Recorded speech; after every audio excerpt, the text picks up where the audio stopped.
ఇరాన్లో అంతర్గత తిరుగుబాటు కొనసాగుతున్నట్టుంది. మొన్నటిదాకా యుద్ధ వార్తల మధ్యలో అంతకుముందు అక్కడ కొమైనీ దిగిపోవాలని, కొమైనీ కొడుకు పాలకుడు కాకూడదని ఉద్యమాలు జరిగింది విన్నాం, చూసాం. రోడ్ల మీద ఉద్యమాలు చేసిన వాళ్ళని కాల్చి చంపడం, లేకపోతే జైళ్ళల్లో పెట్టడం వేలాది మందిని చూసాం.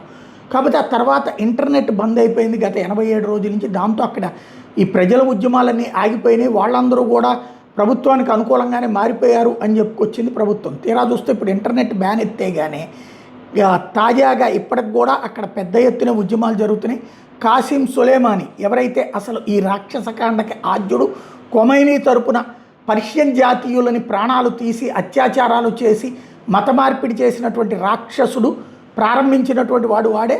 వాడిని ఆల్రెడీ ఇంతకుముందు ఇరాక్ వెళ్ళిన సందర్భంలో ఇజ్రాయెలు, అమెరికా కలిసి డ్రోన్తో పేల్చి పడేసి మిస్సైల్తో, డ్రోన్కి మిస్సైల్ పెట్టి ఇప్పుడు వాడి విగ్రహాన్ని అక్కడ అప్పట్లో పెడితే ఇదిగో ఇట్లాగా బాహుబలిలో ఏదైతే రాణా విగ్రహం కూలిపోయింది చూడండి, అట్లాగా లాగి పడేసినటువంటి పరిస్థితి, విగ్రహాన్ని కింద పడేసినటువంటి పరిస్థితి.